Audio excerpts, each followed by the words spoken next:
So we're going to be taking a look at is PMEA. This one's currently traded at 0013 and mentioned to us over here in the live stream on investorshangout.com/live by channel trader PMEA. Keep on watch again at 0013. What I'm seeing over here, it looks like you're at a support line. Let me see where back they're figuring that out at. Looks like to be way back here in 2014 is where that's based off of. I don't know how much I would definitely use that. That support line that's going to be drawn over there is something that would be more or less used in a shorter term or bigger board stocks. But right now, let's look at this where we're at here. So it looks like that this really started around the 1222 area, and I'm sure that once Joe pulls this up, you'll see if there was news or whatever triggered this. So anyways, you followed that upper Bollinger Band, you came back down, tapped that 20-day and bounced literally right off of that. Like it didn't even want to mess around with it. And now here you are again. You got a little bit of a pullback, tapping that 10-day simple moving average, but you see what happens after that.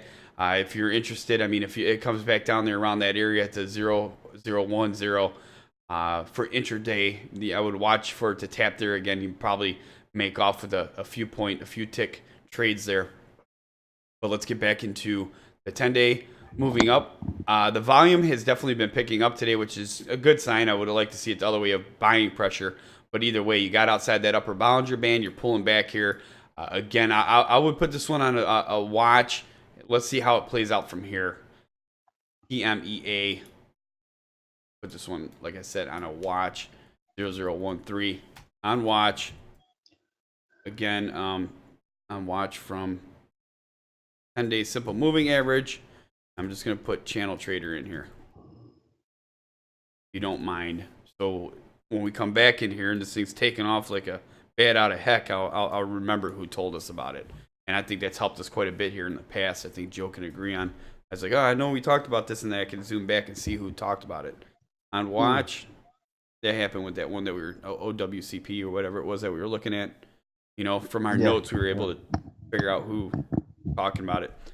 Yeah, right from the start. Yep. So with this one right here, I mean, this one, they have a lot going on. So, I mean, if I started, there's a bunch of different press releases, but this one right here, I'm going to start with the one from December 29th. And it was how PMEA achieves 25 million in revenue and 7 million in EBITDA, well, estimated, sales in 2017. So the CEO, Joseph Board, stated 2017 will prove to be a banner year for our company. As of today, we now have 35 full-time employees working diligently to ensure we meet or surpass our stated revenue and projections for full year 2017. We are on target with prototype development and approval, and to date, we have pre-sold 33 EVADA aircraft through exclusive and non-exclusive agency agreements. And let's see, Balkan region 5, Turkey 5, Algeria 2, Saudi Arabia 1, Senegal 5, and Nigeria 5, and Congo 10. So basically, let's see, PM&E Incorporated is an aircraft company with the contracted manufacturing facility located in Sousse, Tunisia. I don't even know the word, Tunisia.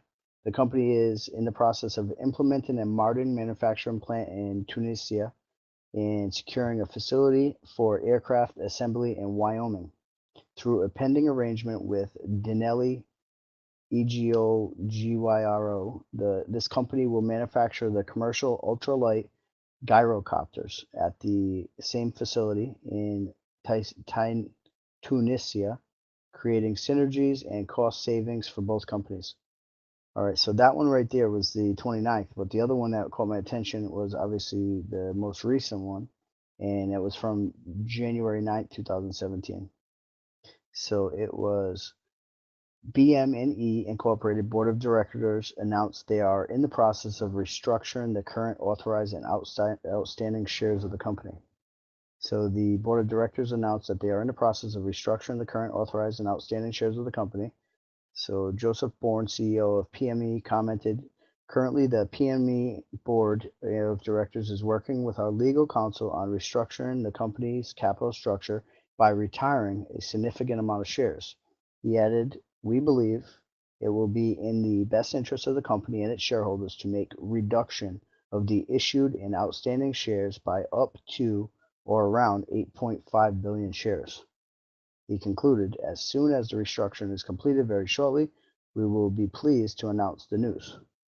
So, I mean, that's a lot of Yep. shares too. Yeah, that's big. All right.